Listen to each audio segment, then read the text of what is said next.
I'm Zoe, And I'm Chandi. and this is Bound by the Cloak.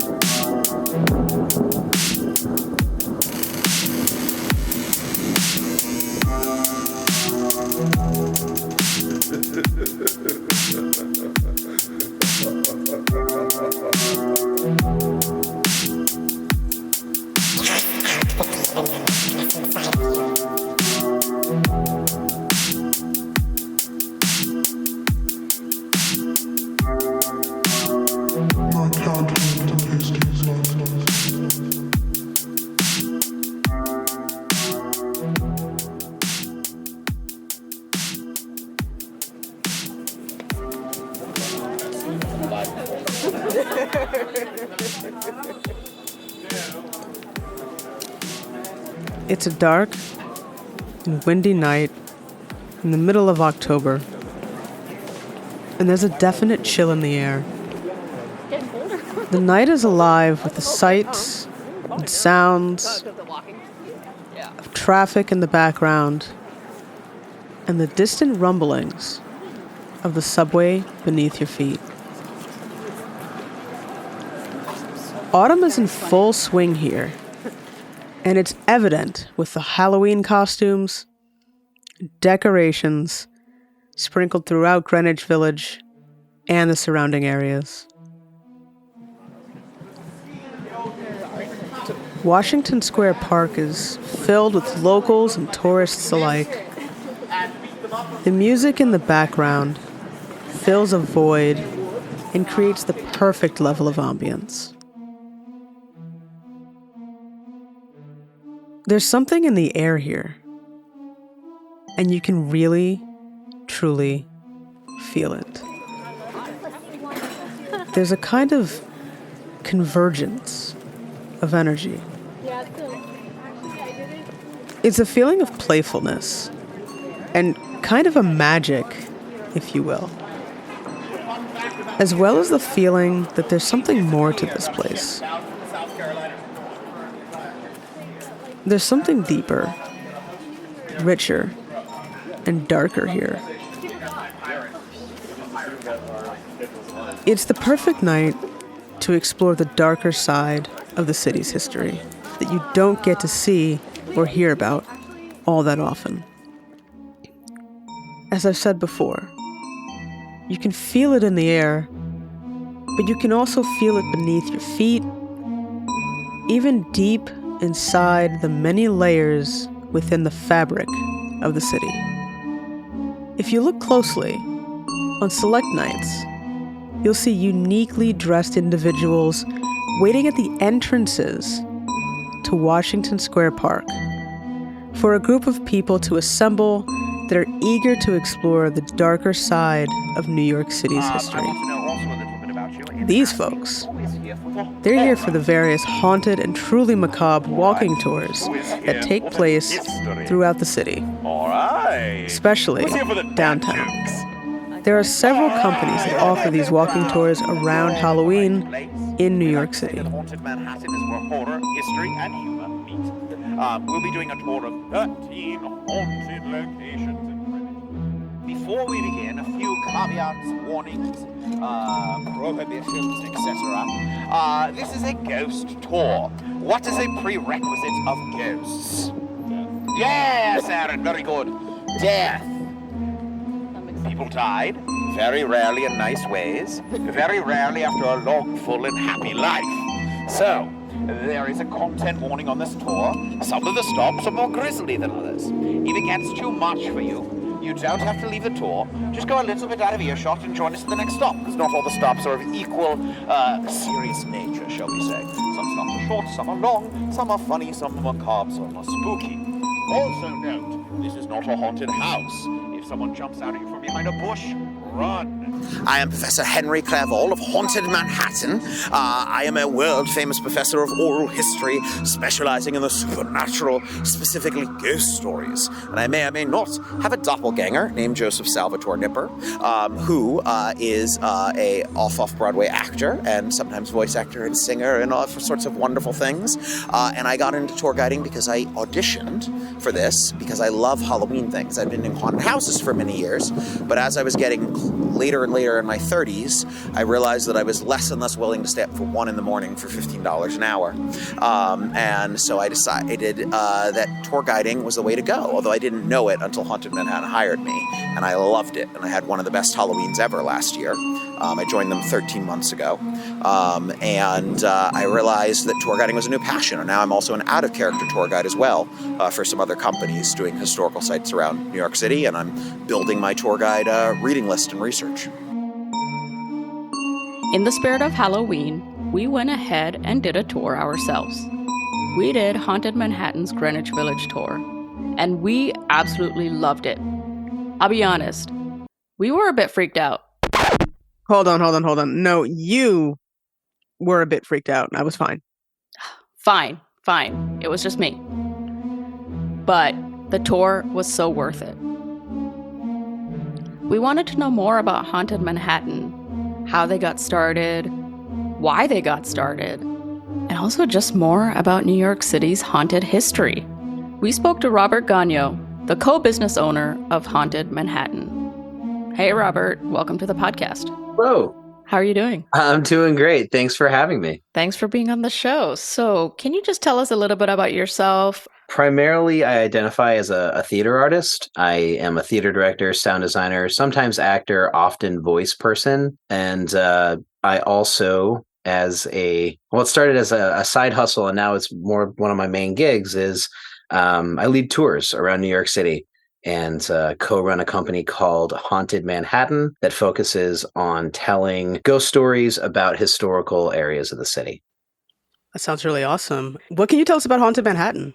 So we were started by a man named Brent Peterson, who's my business partner in this. But Brent started it, and Brent was always like a ghost story aficionado. And he'd go to, anytime he was in a new city, he would go and take the local ghost tour. And when he got to New York, he was really disappointed. The ghost tours at that time, this is not to disparage any current competition. I think this is mostly stuff that doesn't exist anymore. But he was disappointed. He felt like he knew the stories better than the guides did because he'd read a bunch of ghost books and stuff, and they would get historical information wrong. In one instance, we talk about the ghost of Aaron Burr on one of our tours and how include the history of Aaron. This is before Hamilton, obviously, and everyone knew the story thanks to Disney Plus and Lin-Manuel Miranda. So he was taking this tour and they were talking about, the ghost of Aaron Burr is seen here, and this is actually where the duel took place. And all Brent could think was well, no, we're in New York City. The duel took place in Weehawken, New Jersey. Everyone knows that, right? But they were just getting historical information wrong. So the tours weren't cool. And he had this great idea to go to his alma mater and talk to the theater department and say, hey, can you hook me up with a playwright and a director? And the playwright, Nora Monahan, and the director was John, oh my gosh, I'm blanking on his last name. It'll come to me. He worked with these two folks to come up with basically theatrical scripts for characters. He'd have actors performing character to tell these stories. And I auditioned, essentially, is how I got into it. I saw a call in one of the random actors locations. I want to say it was Actors Access. And I show up, and I'd actually met Nora not long before the interview, and there they were in the interview. And I was like, oh, hey, what's up? I had a kind of an in there. And so they cast me to play the role of the professor, and I became Professor Mortimer. I was the long-serving Greenwich Village guide. I still do the tours when I can. I have kids now. Makes it a little harder to get out with between my, care schedule and my wife's schedule, but I still lead tours as Professor Mortimer. And so Haunted Manhattan, the tours are, we have 4 different routes throughout New York. One of Greenwich Village, one of the East Village, one of the West Village, which is still Greenwich Village, obviously, but more like west of 6th Avenue. And also one of the 5 Points that we started a couple of years ago, which is downtown, the former 5 Points area. If you've seen Gangs of New York, you know what that is. Each focuses on 13 distinct locations with some sort of haunted history. And again, what really sets us apart was Brent's idea to have this theatricality on top of things. Nora did a ton of research. We make sure that we get the stories correct as much as possible, tell the ghost stories in a fun and theatrical way, but with the details that the person who claimed that they actually happened to them, like their details. We don't try not to invent stuff on top of it, and also with the correct historical information around it. One of my favorite lines is always that whenever somebody asks, like, you're into ghost stories and ghost tours, I'm like, yeah, I love this stuff. If you're into history, you'd love it. And sometimes people are like, wait, why? It's because, well, you can't have a ghost without something having happened. All ghost stories are inherently history stories. And it's just a really fun way to explore a city. There's a great writer by the name of Colin Dickey who wrote a wonderful book a few years back called Ghostland. And I always steal this line from him from his book, where he says something to the effect of, if you're ever in a city and you want to really explore a city, take the ghost tour, because they're going to show you areas that you wouldn't necessarily go to, or maybe the area everyone goes to, but they're going to show you from a slightly different angle, and lots of really fun history and just ways to understand a city. And at the same time, I feel like you have kind of the veil pulled back. I have a lot of locals who take the tour, and it's always fun when they're like, I walk by this building every day. I had no idea that so-and-so lived here, or this thing happened here, or wow, Washington Square Park was once a graveyard? Yeah, like all that sort of stuff is just really fun to share with people. And again, bringing it all the way back to me again, because I can't leave myself out of this. Listen to this self-promotion of this theatrical artist here. Obviously, those theater business classes did a little something self-promotion. I always like to tell people when they're like, how'd you get into this? I said, well, I fell into it because personally I was tired of waiting tables. As a theater artist, I couldn't do it anymore. And I found a way to get paid to tell stories. That's kind of where I'm at now. It's a ton of fun. So everybody auditions to become a tour guide? For our company, that's kind of how we do it. We've actually, whenever we've hired new guides, we've either found them through, people that we recommend internally. Our newest guide is someone who another guide knew and said, hey, my friend is a really great guide on this other project that we work on, and they're already a tour guide. Would you be interested in taking someone on? I met them and could immediately tell, like, oh, this person is a performer. They're also already doing guide work. They're great. But other people that we've met have come like directly from auditions, the way that I got in. And that's how we found one of our other new professors, Professor Clerval, who's been with us for a couple of years, who's just phenomenal. And he's kind of fallen into the guide thing too. He now works for a number of other companies as well. And just a really, really wonderful performer. Very interested in the history. It's fun. I'll get texts from him now and again. Just a couple hours ago, he was sending me photos of a book that he was looking at for research.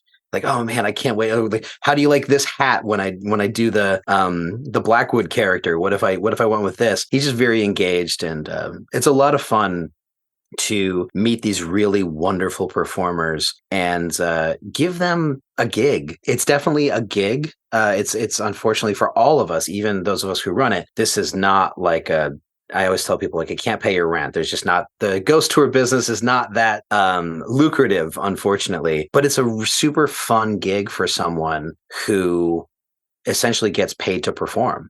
And it can be a low commitment, and you just get to like go out and have fun and share stories with people and try to give them a couple of jump scares and get a check for it, which is a really positive feeling for me as somebody who came from that place and is in many ways still in that place, to get to say like, oh yeah, we're sending you a check for your work. Thank you. You rock. That feels really good to support other artists like that.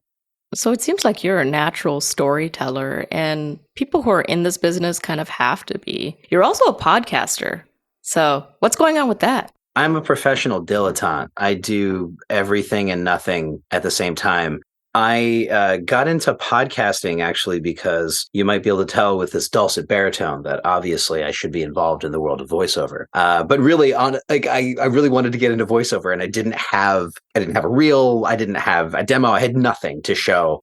I'd always dabbled in sound in the theater. I did a lot of sound design, very amateurish. And at one point just decided, you know what, I want to get into voiceover. I should probably show that I can do this. Oh, I'll make a podcast. This was in 2010, so long before Serial and the world gets true crime addiction on and that sort of thing, and podcasts exploding. But it was a thing by that point, very much established. And I decided I'm going to make a podcast. What am I going to podcast about? I make independent theater. I'll talk to my friends about their shows. And it went from a very self-involved, like show myself off, like prove that I can do this endeavor, to an even more self-involved endeavor because I realized I could see all these shows for free, which was great. And then it turned into like, oh, I'm also like getting to talk to all these really smart artists about theater. I'm learning a ton. This is great. And then at one point, this wonderful playwright by the name of Mac Rogers was in an interview with him. And he basically said at one point, like, you're kind of making an archive. You're creating an archive of indie theater with this.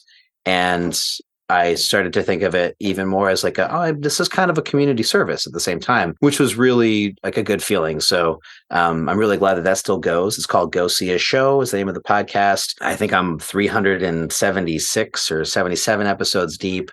It's a lot of fun. It's still going on and still learning things from having conversations with fellow indie artists, which is great. I also recently restarted a long-running theatrical radio drama podcast that I had started with my theater company, Co-op Theater East, which is now defunct, but I'm carrying this project on. We call it Living Radio. We essentially get a bunch of artists together, put a playwright with a director with a few actors. They create a play based on the news of the day, but like tweaking the news. We call it revisionist current events. That sounds cool. It's really fun. Like the whole idea is just to imagine like, hey, what if we change this one small thing about the current events that we're currently living in? How could the world be a little different? And the results are sometimes fantastical. They're sometimes off the wall, but they're almost always very poignant and at the very least really fun. And that's a monthly series that we run at the Crane Theater, at least until the Crane closes at the end of the year. And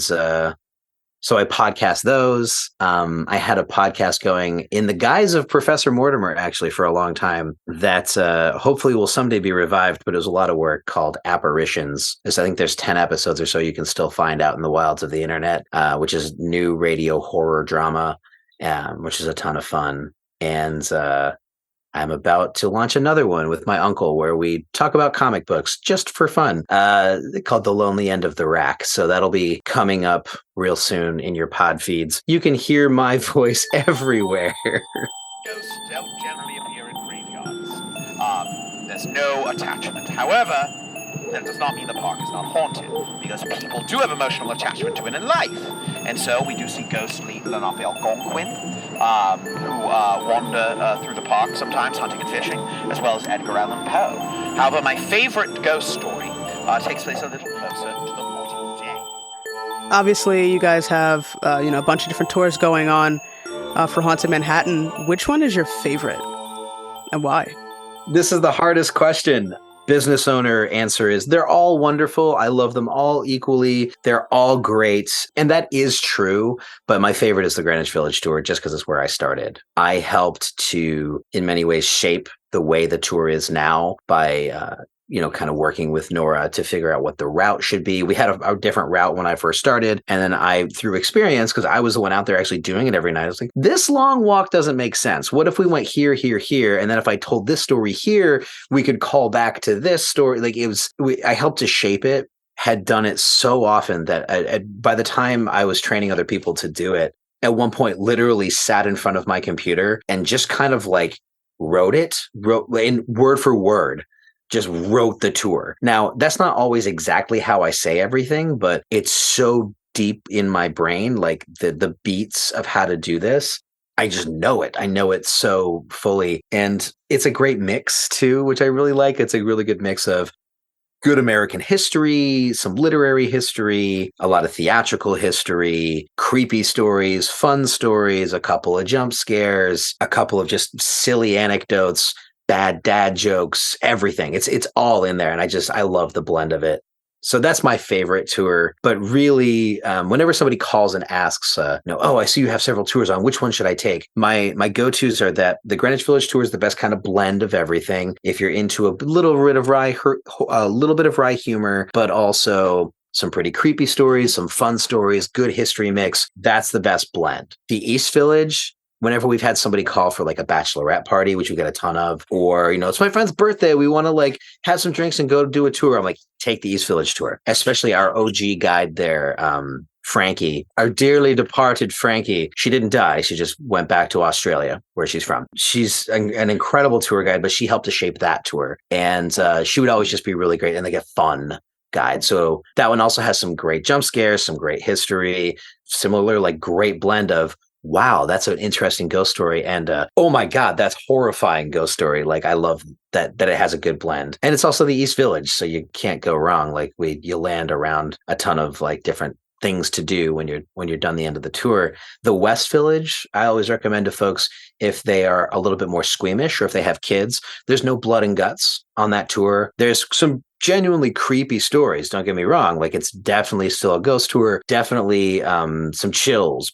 If you're squeamish, if you don't want to hear about murders and stuff, there's none of that on that particular tour. And then our 5 Points tour is kind of the other end. If you're into more macabre history, lots of blood and guts, violence, the craziness of history, that's that tour. If anything, that tour is a little less. The ghost stories are not as like intricate. There's a ton of hauntings, but there's no like particular like. Some ghost stories are like feel like campfire tales where you can build the history and you can slowly build in why there would be a ghost. And then there's one person who knows that history and here's how they experienced it. And here's how the ghost manifested to them because of all that history, right? You can build it that way. The 5 Points ghosts for the most part are like, okay, people have seen this. This is a thing that happens every now and again. Sometimes you'll be in this area but there's not like a ton of specific stories to one individual's experience, but where it lacks there, it makes up for in just absolutely wild, true New York City history. And if you're into the history of this town or like I said, you watched Marty Scorsese's film, The Gangs of New York, and you really want to see, wait, was Daniel Day-Lewis's character a real person? Indeed he was, and it's the true story is wild. So if you're into that kind of stuff, it's a really fun tour, very 1800s focused. You had mentioned that when Brent first came to New York City, he didn't exactly find what he was looking for. And I think New York City has come a long way with ghost tour companies. But what is it about Haunted Manhattan that's different or special or unique than some of the other companies, which are great in their own realm? Everyone does I'm sure all these other tours do the research. Everyone's got their own flair and different ways to approach it. What I think we do best is we make it a show. This is a performance as well. And one that you can interact with. And not in that way where you're like, oh my God, do I have to go to this comedy club and they're going to talk to me? Like, don't get me involved in crowd work. It's not like that. If you come on our tour and you just want to listen, totally cool. That's absolutely possible. But if you want to ask questions, there is a very knowledgeable licensed New York City tour guide in front of you who knows this stuff, who is at the same time a practiced improvisational theatrical performer and or comedian. So like this person knows how to incorporate your questions into the storytelling. Every experience with the guests is a yes and moment. So if you've got questions or I wouldn't encourage anyone to like, don't be that guy. You never want to be that guy in the show who's like don't be a heckler. No one wants a heckler. But if you're that person who really wants to know like, oh, hey, tell me more about that. Yeah, in between stops, they're just going to talk your ear off about like, oh yeah, no, you want to know like more about that? Oh, this is the history that I can't usually tell because it's a 90 to 100 minute tour. I don't have enough time. So like as we walk, come up here. Like, yeah, this is what I can tell you. This is the other stuff. Here's this extra ghost story that I know. But we can't stop there because we don't get over to this particular building. I love to, when I play Mortimer, I've done it for so long. I have so many ghost stories that I've gotten from guests on the tour, including stories about the stops, which is just... So they have their own stories that they'll tell you? Yeah. Wow. So I always try to build in a section of on like sometimes you have a longer walk. Usually you're trying to walk like half a block to a block and a half between stops, if at most. That's usually how it plays out. But sometimes there's 3 or 4 blocks, and so I like to open up the floor. Hey, anyone ever seen a ghost? And I've gotten some genuinely awesome stories from people from their personal lives. But I won't. I'm not going to ruin it. So hopefully, cross your fingers, you get Professor Mortimer sometime, and I can share this story with you about the time I was walking up to an academic building at NYU, and I started to share a story about some people claim that this thing has happened, and a woman on the tour stops abruptly and says, "How did you hear about that?" Okay, sorry, I'm just going to totally break character. What are you talking about? She says, "I work here, and we still hear about that." Oh. And I turned it around and I was like, "You're the guide now. Tell me what that means." And she, she feels that she tried to play it off like, "Oh, it doesn't really happen that often, but it's only like once a month." That's pretty I don't know how often. many buildings how many buildings have you been in where somebody once a month purports to have encountered the supernatural? That's often. That's really so it's just Yeah. like really fun to get that sort of story. Or the time there's That's another N1 amazing. go by on the tour, and this it's at the end of a long walk, and I'm a relatively short man. So when I have a large group, I try to say like, "Hey, short guy up front, but look for the black hat. But this is the way we're going to go. If you I get a little too far ahead of you, you fall a little too far behind. You're just turning left here. You're turning left here." And these 3 young women on the tour immediately start to get excited. They're like, "Wait a minute, does this mean we're going by this location?" I was like, "Well, yeah." And they said, "You realize that place is haunted, right?" And I said, "Remember, you're on a ghost tour, right? That's why we're going." And they said, "We lived there. We Oh. we know that story." I was like, "Hey," so what I did was I was like, Just stop. I'm gonna tell my story. Then you tell yours. You tell me what I get right, because I've never lived there. So you tell me what I get right." And they fully corroborated my story and had their own individual encounter with the spirit that they shared with this large. This was like, it was perfect too, because I want to say it was like the 2nd or 3rd week of October. It was like this time of year. Big tour. They looked like plants that I had like set these girls up to do this, because it was perfect.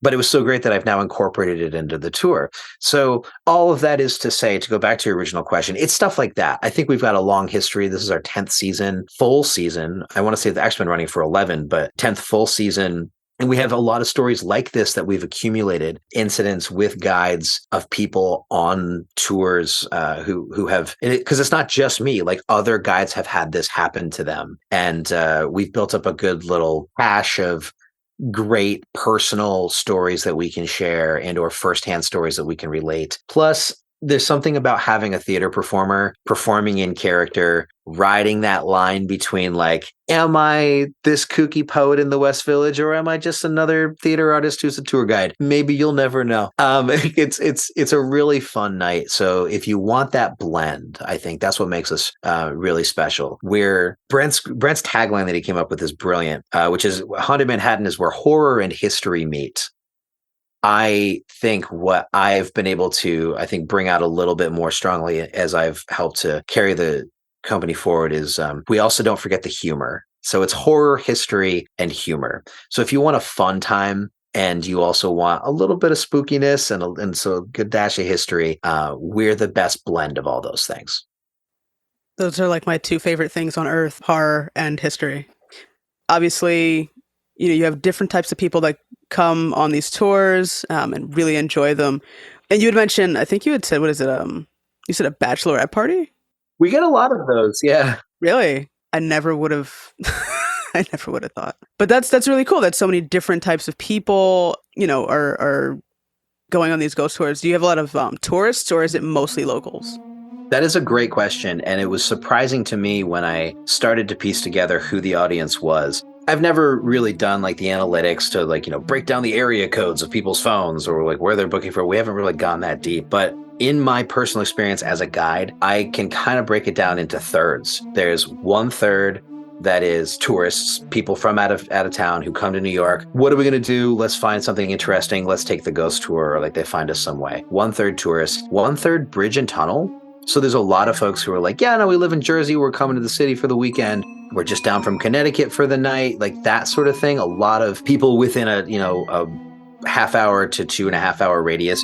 of the city who were popping in and wanted to see something a little different. And the other third is local, like just straight up locals. You'll be going around. It's like, oh, we're from North Carolina. We're from California. We live in Jersey. We live in Jersey. We live upstate. We live in the Bronx. We're from Queens. And it's almost pretty aggregate over time, 1/3 of each. And it's fun because I think I mentioned this a little bit earlier, especially enjoy when I have locals because they'll know a couple of things. There's places where you point out a famous person lives at this certain place and they'll know and they get excited to be like, oh, right, isn't that so-and-so's place? And you'll be like, yeah, and it's haunted. Let me tell you all about it. And, but they're also even more excited about the history because, for instance, I had this really nice gentleman come with his son. They're from the Bronx. He worked downtown all the time. He came and take our 5 Points tour with his son. He's like, hey, this is where Dad works, but also we're going to take this tour. And he was like, I drive through these streets every day. I had no idea of this kind of crazy history under the surface here, other than like what I had seen in the movies. And now it's like, oh, here's where that scene took place. When the gangs of New York fought, it was right here. And it's this area that he literally worked in every working day. That's really fun to get to share with someone, kind of enliven their everyday experience via a silly little walking tour they take to while away a Friday afternoon. So yeah, that was a question, right? Like, who takes the tours? By location, that's who it is. It's also interesting too to find to get a sense of who's taking it and why. I feel like the people who naturally find us, of course, are people who are, let's take a ghost tour. So obviously October books up so much more than the rest of the year. Really starts to ramp up in September, but by the last couple weeks of October, it's, you don't even have to advertise. People find you. But those people come to the city throughout the year and they're always looking for a ghost tour. The trick, I think, is trying to get people to remember that this is just a fun, funky, different thing to do for, like, I love when we get couples who are, I've had I don't know if maybe this is an Instagram or TikTok trend or something, but I've had a few people in the last few tours that I've done. I've run into several couples where they said like, oh, this was just our date night. We have a fishbowl of date night ideas. And the thing we picked out this week was take a ghost tour. And I was like, oh, like, do you have I don't know. Is there like a deck of cards somebody sells that has this? Or that'd be kind of cool. But I know people do that. Like they just have like these date ideas that they like kind of just write down and throw out there. I know because I've done that before. Well, now you got to add take a ghost tour to your list. Oh, yeah. That popped up. We liked to. So we've got people doing that sort of thing. Word of mouth has actually been really strong. That is a piece of analytics that we do try to grab from folks. Like, hey, you found us? How'd you find us? And it's nice to see that every year, like, word of mouth keeps ticking up. Like people tell their friends, I did this fun thing when I was in New York. Maybe not something you would think to do, but go check this out because it's a different sort of experience. Yeah, I really think like the biggest thing is definitely people who are expressly looking for a ghost tour. But it's really fulfilling when those people find us who are just like, I want to do something different. And then they take our tour and they're always like, I'm so glad we did this. This is not the sort of thing I ever really do. But oh my gosh, that was so, like, I didn't know what to expect. That was so much fun. I like when we get those kinds of reviews too. So another big surprise that I had to get used to was kids, which I did not realize would be such a large component. Not super young, but I have literally done birthday parties for 8-year-olds, which was, I did dial back some of the more macabre stuff. I left out the tales of infanticide. But I asked the parents at the start, I was like, 8? Really? And they're like, oh, they play Five Nights at Freddy's all the time. They love this stuff. Wow. Okay. And, that's how I've come to the guides too. Like when you get younger people, try to pull the parents aside. Hey, are they cool with this sort of stuff?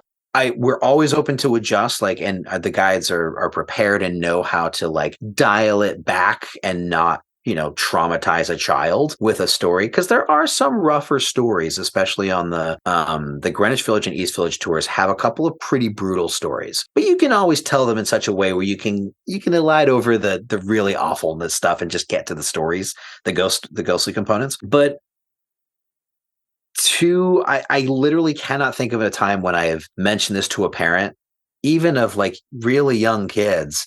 They're always like, no, they watched Poltergeist last week without me, and then they were excited to watch the sequel. Like I always tell parents when they've written us and said like, is this safe for me to do with my kid? I'm like, listen, there's talk of murder, there's talk of infanticide, there's a little bit of blood and guts talk, but it's mostly ghost stories. Those things are background to get you the stories of why they're haunted. But you know your kid best. What do you think they'd be able to handle? If they can handle a PG-13 movie, or if they've seen Ghostbusters and they didn't have nightmares for weeks, they're fine. Like they'll be totally cool with this. But yeah, I was really surprised at the number of kids that were. I am too. That's weird to me. So, I mean, New York City is a big, or probably the most important character of Haunted Manhattan. New York City has a weird and spooky history. And not being originally from here, how long did it take for you to really understand and get acquainted? And then also, like, what are some of your favorite scary stories? That's a really good question. And the answer is, I think for me in particular, a lot longer than a lot of people. I am a person who I learn orally and I learn experientially. I just know that about myself. And learning this script was for me like a process. It took a long time. And when I first started, it was just that. It was a script. Nora had written a really wonderful script. I performed their words for the most part, jumbled some stuff around because like, oh, this is what comes better out of my mouth. And they're cool with me like adjusting things. Okay, I'll get this and I'll say the words and I'll do the thing. If anybody asks me any questions, oh my gosh, I really hope they don't, because if they do, I don't know more about this story. For the first, several tours that I did, that's where I was at. But I'm also the kind of person who's like, I can't just say these stories. I want to know what's behind them. And so from there, I started to explore. And I read the source material that Nora had used to write the script. I would watch videos, I would read other histories, and started to just kind of get into this idea of what is a ghost story? Why do we tell ghost stories? What is this history that we're playing with via these ghost stories? I want to know more of what's around it. Between all of that, plus taking on other touring positions, I work with another really great company called the Literary Pub Crawl, which if you're looking for a fun thing to do in New York and you need not only really crazy New York City history, but also like drinking stories of wild bohemians that lived in this town and want to go have a beer with a local while you do it, check out the Literary Pub Crawl, literarypubcrawl.com. It's super fun. But, I learned a ton from the guy who runs that, Eric, and from other guides and the research that I had to do to understand that sort of thing too.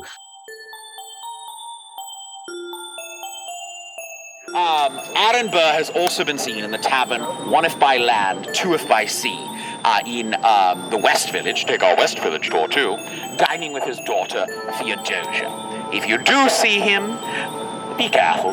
I hear he's a little quick on the trigger. Told you there'd be dad jokes! Follow me to our next stop. My favorite stories. I will share this story because this is actually another instance of a guest giving me a story. I referenced Aaron Burr earlier. On the Greenwich Village tour, he makes an appearance, and it's now our third stop. It used to be our second stop. One night, it's October. I've got two tours back to back. So I had a 7:30 and a 9:30. The tour usually runs a little over an hour and a half. The more people are on the tour, like the larger the tour, the slower it runs. And I had a full tour. So all I can think is I got to start on time for this 7:30 tour. And I'm calling somebody at 7:31, group of four. And the person that picks up says, "Hi, yeah, we're really close. We're so sorry. We thought we saw you and we lost you. We'll be right there." And all I could think was like, I've been standing at the meeting location for 10 minutes. How did you see me? Whatever. Okay, here's what you got to do. Just walk this way. You'll find us. It's at that second stop where they catch up. And it's as I'm describing what Aaron Burr looks like. And I see them rolling up and they kind of give a little wave, and I'm I just keep going. I acknowledge them, but I keep going with my story. And the woman who was with this party starts to kind of like get a little, I can see her kind of looking around, and then she stops me and says, wait a minute, is he going to jump out at me? And I'm annoyed. I'm immediately annoyed. So I'm like, lady, like, it's just me. No, you're already late, and now you're going to interrupt my story. What are you doing? She said, no, we saw that guy.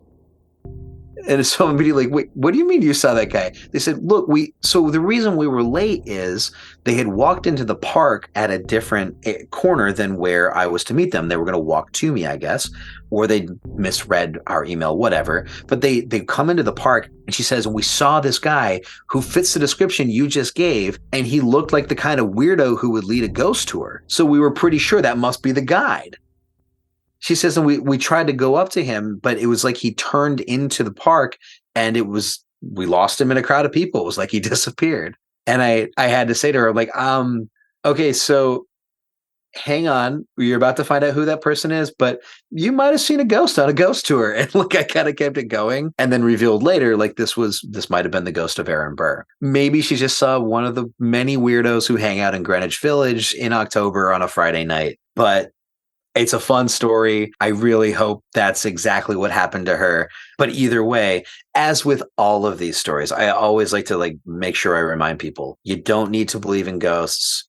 You don't need to be a skeptic. You could be a full believer. We've had tons of people like that too. What either end of the spectrum you're on, whether you're like, oh, absolutely, that's true, or like, oh man, seriously, isn't that a fun story? Like, it's a really fun instance. Yeah. And I can vouch for its authenticity. I was there. Somebody said this to me. They claimed it happened to them. Whatever it was, we are creating a connection to a little bit of history right in the moment, in the space where it happened.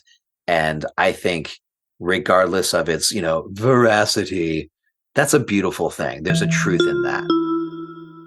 All right, next ghost story. Next ghost story is this. In the 1990s, a woman is backstage in the wardrobe room when a box of bobby pins leaps off the table and scatters under her feet in a very peculiar pattern. Honestly, you pretty much answered my next question, which was going to be, has anything ever happened on a tour? That's the one that's the one I always go to.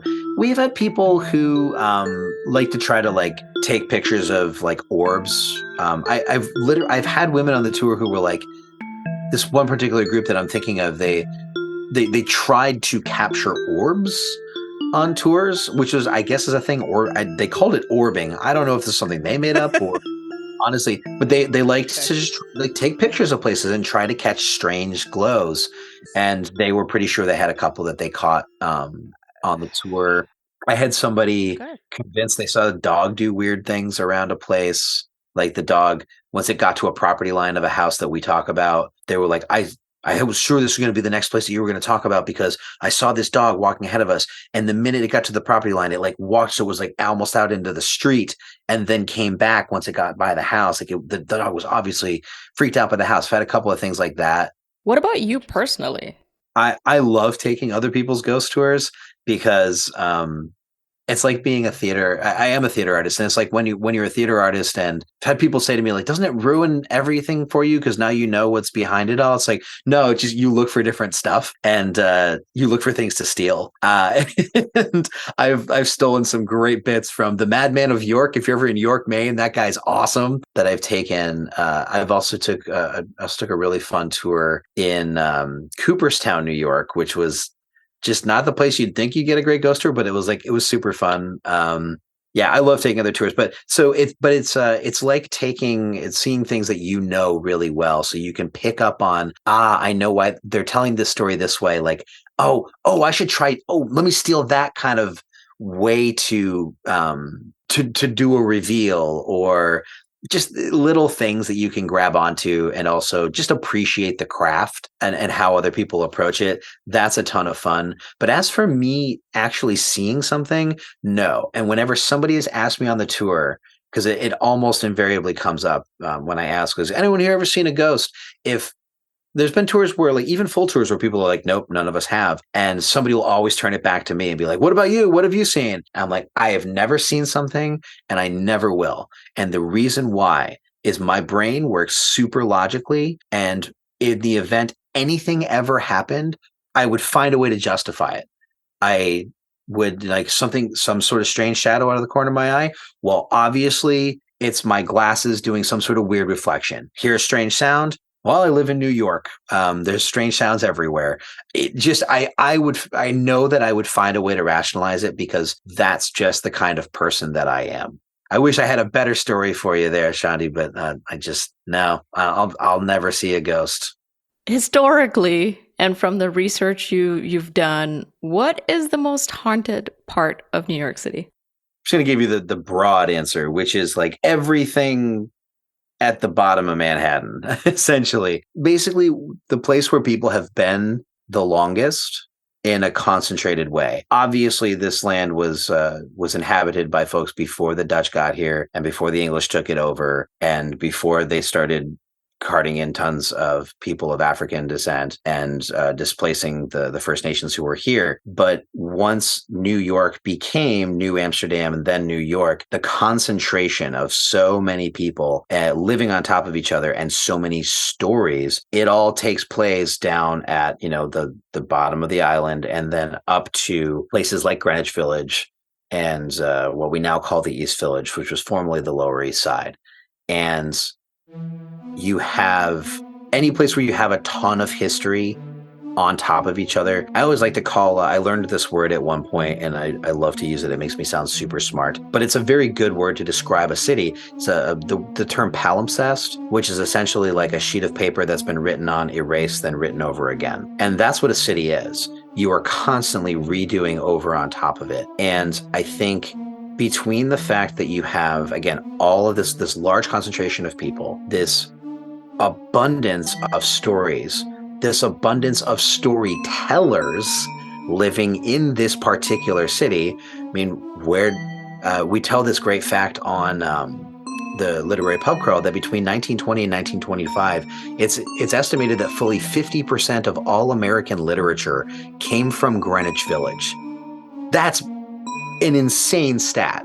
It's, there's a little bit of the zhuzhing of numbers there, but like you can really make that case. This is a town full of dreamers, full of storytellers, full of writers and people creating their own myths. And what is a bigger myth in this country than like, this is New York, concrete jungle where dreams are made of. Like, right, New York has always been New York, New York. If you can make it here, you can make it anywhere. It's always had that feel. And so you take all that stuff and you put it onto this small section of the island, of an island, right? It is an island. It's surrounded by water. You put all that together, and I think that's where you get ghost stories. That's where you're going to get a ton of them, because another thing about ghost stories that I've noticed is they don't only explain our relationship to a place, they're a method by which we may connect. So I think it's worth noting that a lot of ghost stories are about famous people. They're about famous locations. They're about an institution or that has long been gone that somehow we want to connect to, or maybe some sort of sensational story from the past that catches our attention. We talked about true crime earlier. Why do we listen to all that stuff? Is it for some sort of connection to something that is not only like that is exciting but taboo? Ghost stories can also be a way whereby we can make those connections. Like, I was in this location and I felt this strange thing, and then I learned that this famous writer lived there, and I'm pretty sure it must have been them trying to communicate with me. Ghost stories can do that kind of work for us as a person. I'm kind of creating my own palimpsest here, but of like, there's all these layers of different reasons why I'm pretty sure like downtown New York has got to be the most haunted location. Just downtown New York, period. Like everything south of 14th Street, just because that's where all the stories are, where all the people were for the longest amount of time. And that's where we all want to make a connection to that history of New York. It's all in that area. The other major location that is super haunted in New York, I'm pretty sure, is naturally Broadway, the theaters. Because again, tons of history and every theater is haunted. I can tell you this as a theater person, all theaters are haunted. If you are in a theater and it's not haunted, you haven't done enough work there yet. It's gonna be haunted soon. So yeah, the theaters of Broadway, there's Broadway ghost tours for a reason. New York City has a lot of history, obviously, but what's a city or a town that you would love to just explore and understand and hear about the ghost stories? I just started actually working on that. So we'll be expanding to Philadelphia soon. And so I traveled to Philly in August and walked a potential route, having done some preliminary research with books and stuff. And just you can tell it's the same kind of thing, right? Old history, very well-known history that, who doesn't know Benjamin Franklin and all the founding fathers, and like we have these stories of all these different battles and all the different stuff that took place in this concentrated area of downtown Philly. Well, that's where the ghosts are. So another instance of just like where history happens, oftentimes we'll hear about ghosts. And so Philly is the one that so when you ask that question, Shadi, that's immediately where my brain goes, like, yeah, Philly. That sounds awesome. Yeah, I mean, we did, like every year, like our team tries to go do something around this time of the year. And we went to Philly, what was that? I think it was 2019. Yeah, because we went to Eastern State Penitentiary, and then we did the whole haunted house thing in the evening. Yes, it was really cool because we got to see it, in the daytime with the regular tour, and then just at night it was a whole different place. And like the city, like it just has a particular feeling when you go, especially around this time. It's really nice. So yeah, I mean, having a ghost tour would. Like, that'd be actually a great addition to Philadelphia, for sure. Yeah, I'm looking forward to getting that started. If you want to book a tour, we'd love to have you. We have actually more tours on offer than ever before because we have a lot of great guides who are working with us this season. We've kind of expanded our roster, which is great. So there's a ton of opportunities for tours if you're looking for something fun to do, either with your family or that person you're trying to impress from the dating apps, or just like you got to get your crew together and do something. Check out hauntedmanhattan.com. Click the red book a tour link, and from there you can click a link that says calendar. It'll show you every single tour that's on offer. We even have daytime tours if daytime's the only time you can go, all the way up through like late night tours. So our latest tours start at 9:30. There's a lot of 8:30 tours as well. So if you prefer to do the post-dinner thing, or if you want to take one of our like 7:30 tour, a lot of people will take the 7:30 tour and then go get drinks with their friends afterward. Yeah, it's a great night out, whether it's like a cap to your night or just a way to get started. Get started with a nice little walk in the cool air, getting some fun ghost stories, and then you got something to talk about with drinks with your friends afterward. Just come expecting to have a fun time, and we promise we will deliver. Well, thank you so much, Robert, for doing this. We really appreciate it. We enjoyed speaking with you, and you tell us about Haunted Manhattan and all the stories you could tell us about the tours. Obviously, you don't want to give too much away, which is perfectly fine. Thank you for giving me the opportunity to do it. And I hope everyone who listens to Bound by the Cloak wants to come check out what we do. We'd love to show you around. We really do genuinely have a blast sharing these stories. So we'd like to share them with you. Thank you so much, Robert. Thank you. And thank you for the great podcast that y'all do. It's a ton of fun. Thanks for having me. That's going to do it for this episode of Bound by the Cloak. We'd like to thank Robert Gonyo for joining us tonight's episode. It's not too late to do a tour for Halloween. And if you can't, well, no worries, because Haunted Manhattan has tours year-round. To learn more about Haunted Manhattan, check out their website at hauntedmanhattan.com. There are 4 different tours you can choose from, and you won't be disappointed.